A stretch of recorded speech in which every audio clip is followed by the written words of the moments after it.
Hello everyone, hi class. So this lecture video is all about revisiting your quiz 2 in chemistry. Let's start with the multiple choice. You have here number 1, magnesium is in group 2 here of and period 3 of the periodic table, and you are being asked which row shows the charge on magnesium ion and the electronic configuration of the magnesium ion.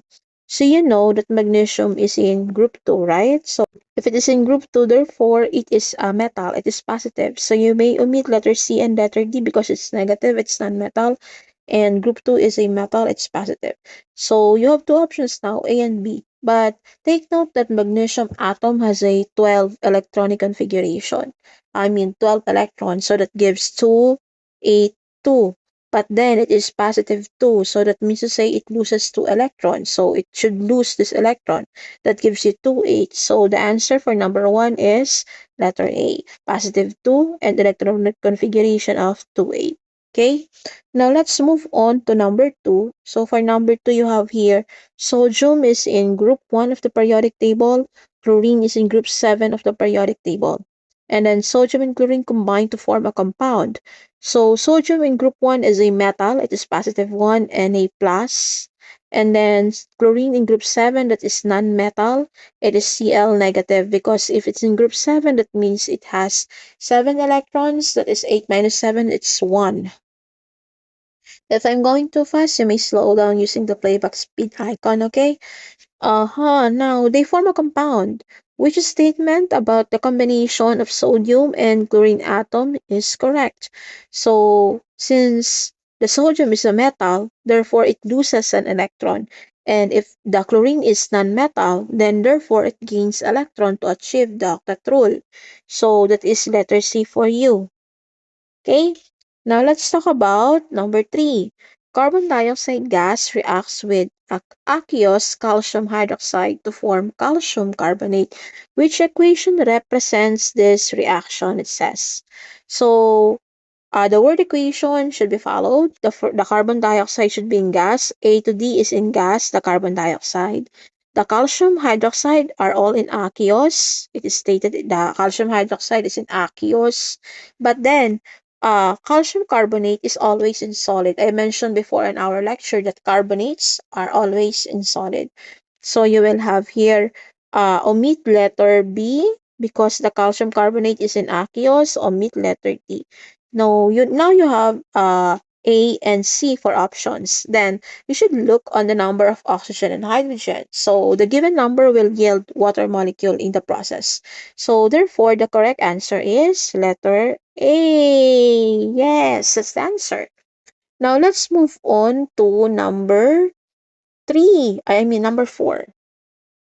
So for number 4, you have here, what is always produced when fuel or hydrocarbon is burned? So when it is burned, you will have hydrocarbon plus air, and then it always yield carbon dioxide and water. The other answers are irrelevant. Okay, so the answer for number 4 is A. That is the rule of the chemical reaction. Now let's proceed to number 5. So for number 5, you have there iron trichloride, which is the FeCl3, is a brown solid. You are being asked what is meant by the Roman numeral 3. So we all know, I have mentioned this as well, FeCl3, that means the iron is 3 plus, the chlorine is negative 1 based on their charges and subscripts on the exchange. So therefore, the 3 here corresponds to the charge. And another term for charge is either valence electron or oxidation numbers. So the correct answer is letter D. A is wrong. Amount of energy is in kilojoules, and that is not represented by Roman numeral. Letter B is wrong as well. That's the speed of the reaction. It's wrong. So letter C is wrong. It says how many atoms are bonded together in a compound. So when we talk about bonding, we are talking about electrons, not atoms. The outer electrons that is being bonded to form the compound. And another term for that electron, valence electron, the outermost electron is oxidation number. Now let's proceed to letter C. So for letter C, you have here the following. The ions formed when element X and element Y react together are shown. Element X forms X negative ions, element Y forms Y2 plus ions. So which row identifies the position of X and of Y on the periodic table? So we all know X here is a nonmetal. It's -1, right? X -1. So it means it needs one more electron to achieve the octet rule. So if you have 8 for the octet rule and you only need one, then that means it's 8 minus 7 equals 1. So therefore, the element X is in group 7. So element X is in group 7, you will have to meet A and letter D. You have two options now, B or C. Now the element Y is 2 plus, that means it is metal. And given the number 2, that means it's in group 2. So that is letter B. So you have letter B here. Alright? Okay. So if it's 2 plus, it means it loses 2 electrons, so it is metal. Now let's proceed to number 7. Which atoms in figure 1 lose electrons when they form ions? Lose electrons. That means it is a metal, positive. So you have to check the options A to D if the list are all metals. So letter A, you have bromine, which is non-metal, Br. It is in group 17. And then you have, for letter B, you have carbon and nitrogen. Carbon, nitrogen on the right side of the periodic table, that is non-metal and that is negative. Now for letter C, you have a noble gas neon, you have oxygen, which is non-metal as well. So both are the three options are wrong. You have letter D as the correct answer here, and that gives you potassium, calcium, magnesium in group 1 and 2, left side metal. So the answer is letter D. Metal loses electrons. The metal would rather lose electron than to gain because in group 1 you have they have excess 1 electron. In group 2 you have 2 excess electrons. So instead of gaining 6 or 7 electrons, they would rather lose 1 or 2 electrons because it expends less energy. Okay? How about number 8? So you have number 8, the reaction between aluminum and oxygen produces aluminum oxide. Which of the following correctly, what's this? Balances the equation. You have aluminum, I don't know anymore, aluminum plus the air and then dialuminum trioxide. So which balances the equation? Correct. Of course, the correct answer is letter B. Okay, 4, 3, 2. So you will have for B, that is 4, 3, 2. That means to say you have on the reactant side, you have 4 aluminum. On the product side, you have 4 aluminum as well. 2, the coefficient, times the subscript. 2 times 2, that's 4. That means you have 4 aluminum. How about the oxygen on both sides? 3, the coefficient, times 2, the subscript, that gives you 6. And then 2 times 3 here, that's 6 as well. So the letter B balances the equation. Alright, let's move on to number 9. So for number 9, when iron reacts with the chlorine gas, iron trifluoride is formed. Which of the following sets of coefficients correctly balances the equation? Uh, A and B balances the equation. A and B balances the equation, but the thing is, letter B is not in simplest form. If you will look 4, 6, 4, they are all divisible by 2. So letter B is wrong because it is not in simplest form and it does not follow the law of definite proportion, which means they must be expressed in simplest form. So the correct answer is letter A. You have 2, 3, 2. That gives you 2 iron on both sides of the equation. And then 6 chlorine on both sides of the equation. 3 coefficient times 2 the subscript, that gives you 6. Same on this one. 2 coefficient times 3, that gives you 6. So the answer here is letter A, 232. Now let's proceed on number 10. So for number 10, you are being asked, so a student performs an experiment where they burn magnesium and air. They write the balance equation. Magnesium plus oxygen gas, and then it yielded magnesium oxide. After the reaction, the student notices that the mass of magnesium oxide produced does not match the expected mass if they simply added the masses of magnesium and oxygen using the unbalanced equation and balance. Why would balancing the chemical equation help the student explain this discrepancy?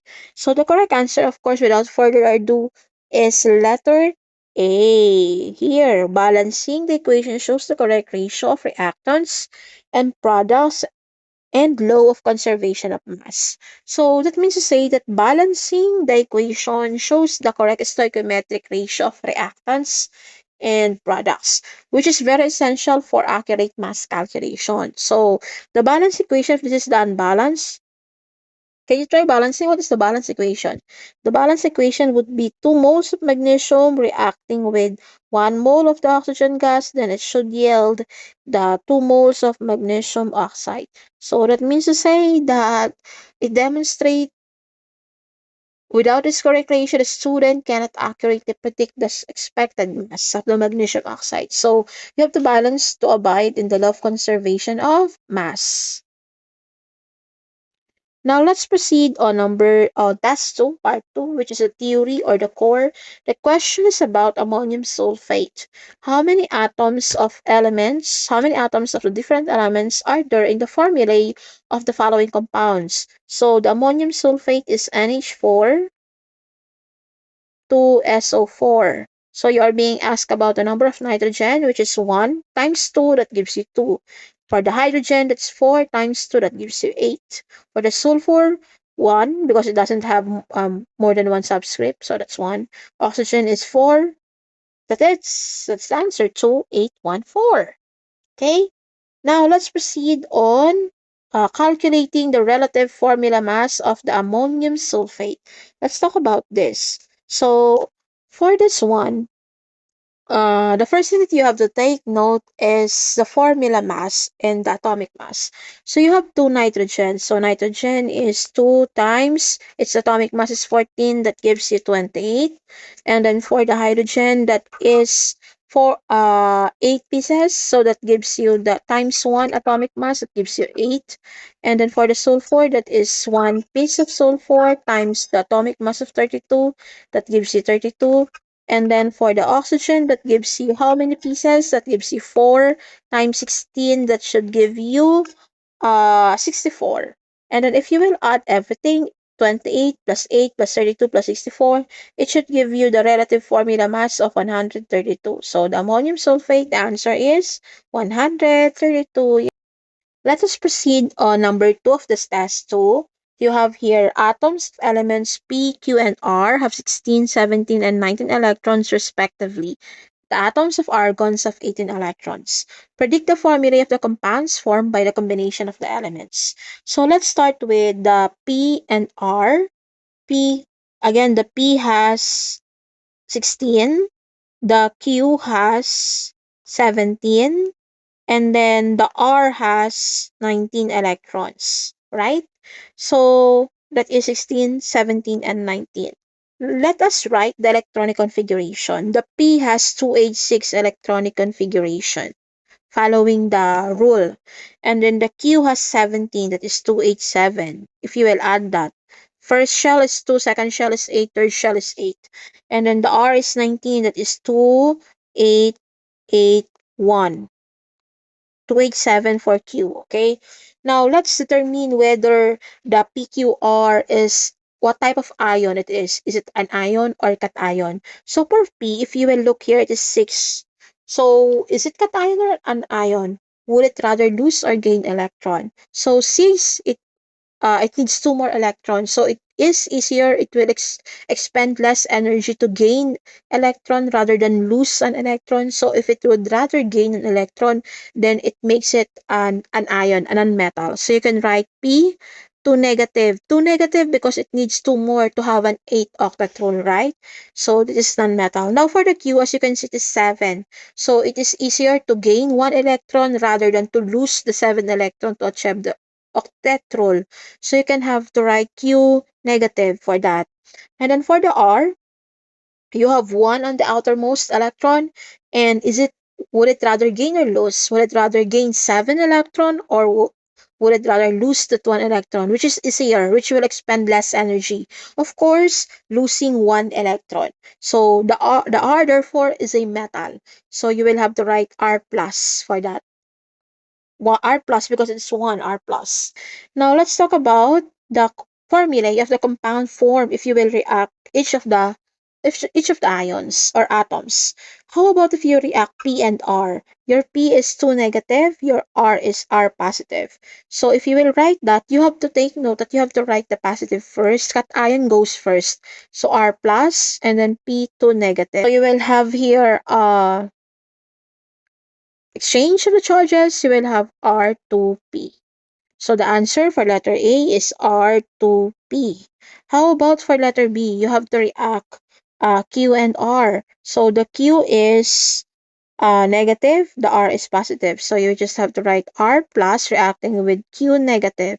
They are both 1, so you just have to write RQ. And then what about letter C, Q itself? Q is nonmetal. It is therefore a gas, a diatomic molecule. It is a covalent bond. They will just share. So just have to write Q2 for that letter C. Okay, so A and B are ionic bonding, ionic compound because metal reacts with non-metal. Q2 shares electron with itself to achieve a temporary octet rule. So the answer again for A is R2P, for letter B is RQ, for letter C is Q2. Now, how about if you answered specific elements? If you answer the specific elements, then I'll give you +5 because it is way, way better. So let's identify which elements are this. So you have for P it is 16. If you will look on your periodic table, that is sulfur. So you can just write sulfur to negative for that. Because if the electronic configuration is 2H6, sulfur needs 2 more electron to achieve an octet rule. Now for Q17, the 17 is chlorine, negative. Because chlorine needs 1 more to achieve an octet rule. It needs to gain more, 1 electron. Now for the R, what's the element that has 19 electrons? Of course, that's potassium for you. It needs to lose 1 electron. It has to give away that 1 electron so that it's K plus. When it gives away, it has an excess. That's why it's positive. It's metal. Now, the next thing is you have to react these elements. Let's say you want to react P and R. P represents the sulfur, and then the R represents the potassium. So you write the potassium first, K plus, reacting with the sulfur. So exchange. So the answer is K2S. And then for letter B, you have to react Q and R. The Q represents chlorine negative. The R represents the K plus. So you just have to write K plus, then chlorine negative, and then that's just KCl. And then for letter C, react Q with itself, chlorine with itself, covalent bond, that is just Cl2. That's it for number 2. Okay? If you answer this, I'll give you +5. Now, let's talk about number 3. You have here a list of chemical substances, ions, and oxidation numbers are shown. You have carbon dioxide, dihydrogen monoxide, +3, -2, dialuminum trisulfate, calcium dihydroxide, 18 and 42. So state which substance is the byproduct of the following. You may use the substance once, more than once, or not at all. Let's talk about letter A, the byproducts of combustion reaction. So combustion reaction always yields CO2 and water, right? And those answer is, or are rather, is carbon dioxide and dihydrogen monoxide. Water is dihydrogen monoxide. How about the charge of aluminum and Al2O3? From here, you will know that aluminum is 3 plus, oxygen is 2 negative. That's why when they interchange, you will have Al2O3. So therefore, you will have to write aluminum is +3. Now, how about the molecular mass of water? The molecular mass of water formula is H2O. You have 2 hydrogen. You have 2 hydrogen here. 2 times 1, that gives you 2, right? 1 is the atomic mass. And then oxygen, you have 1 times the atomic mass of 16. You have 1 piece of oxygen, and that gives you 16. And the answer is 18. So the answer for the molecular mass is 18. How about for the products formed from the reaction of calcium 2 plus and OH negative? What's your answer for that? So you will have here the following. Calcium is 2 plus, and then oxygen hydroxide is negative 1. So you will have to interchange that. You will have calcium. The charge is 1. You do not need to write that. Open parenthesis because the charge of calcium is more than 2. So you will have OH and then write the 2 here. So you will have the name of calcium dihydroxide. Here, calcium dihydroxide. Alright, that's it. I hope you enjoyed the quiz and good luck on your final exam. You may again review the PPTs uploaded on EduNav, revisit this, revisit your notes, view your books. Alright, good luck.